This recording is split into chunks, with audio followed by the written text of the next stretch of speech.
I'm Soozi. I'm a career coach for my business Maternity Leavers, which works with women who are on maternity leave who are thinking about their future career. Two of the biggest questions that I get asked, or the difficulties and issues that women face at this time of their life, is to do with returning to work on their own terms or perhaps starting a business.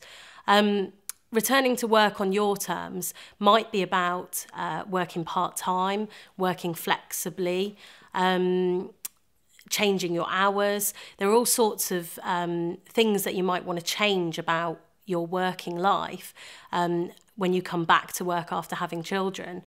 If you want to negotiate a flexible returning to work, one of the main things is to work out what it is that you're asking for first.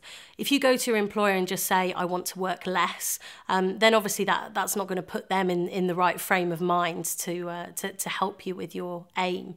Although for many women, that is their aim. They just want to work less. They want to be away from their children less. But if you see it from your employer's point of view, they've put time and effort into developing you as your career's gone on. So they're looking to get the most out of you. And so really when you're looking at a flexible request, you want to consider what's going to benefit both parties the best. And so you want to present that as a business case, really. You want to outline all of the reasons why you want to work flexibly. If your flexible working is actually the same amount of hours, then that's an important thing to stress when you're talking to your employer.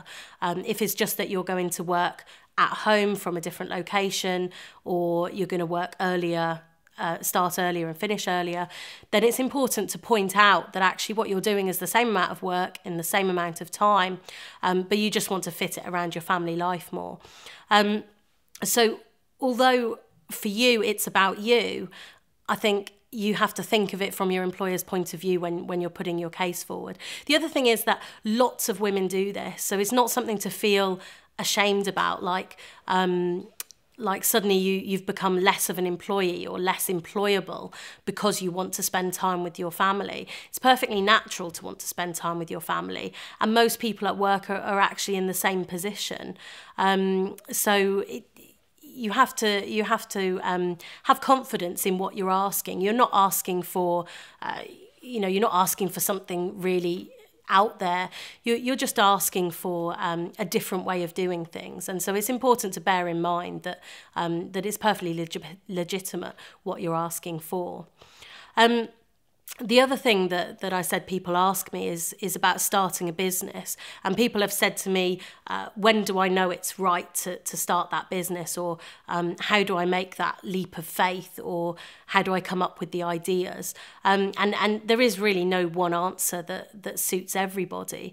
But you do need to have a look at yourself. So have a look at the strengths that you've got, have a look at the things that you actually enjoy doing, because it's pointless leaving a job that you might enjoy to then start up a business that you won't enjoy, particularly if you end up working from home but working so hard that you actually spend less time with your children anyway. So you want to have in mind that if you're wanting to start a business for the reason of doing it around your family, you want to bear in mind your family as you're planning how you're going to do that. It's quite a difficult thing to do, because probably if you're like most people that you know are employed and they're in that mindset of being employed, and they don't really know what it's like to run a business or be self-employed. So one of the important things is to find a support network, or even just a mentor, one or two people, people who will understand and support you through that massive change. And it is a massive change. It's not something that can be underestimated, but it is something that you're probably perfectly capable of doing.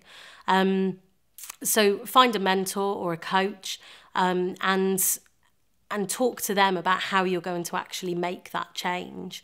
And a final point that I want to make is that working part-time, whether you're working for an employer or you're working for your own business, working part-time is nothing to be ashamed of. Plenty of people run million-dollar businesses. They actually only do a part-time week. And plenty of people hold down perfectly senior jobs, but just do less hours in the week and still get that work done. So deciding to work reduced hours either for yourself or for an employer is not something, you shouldn't go thinking, oh, I've succumbed to becoming a stay-at-home mum or a work-at-home mum or whatever it might be. It's not a stigma. It's just a different way of working. And everybody's got family, and a lot of people want to spend more time with their family. A lot of people in work wish they could spend more time with their family. So it's about building your own life. And if working reduced hours is how you want to do that, then it's something that you shouldn't be ashamed of doing.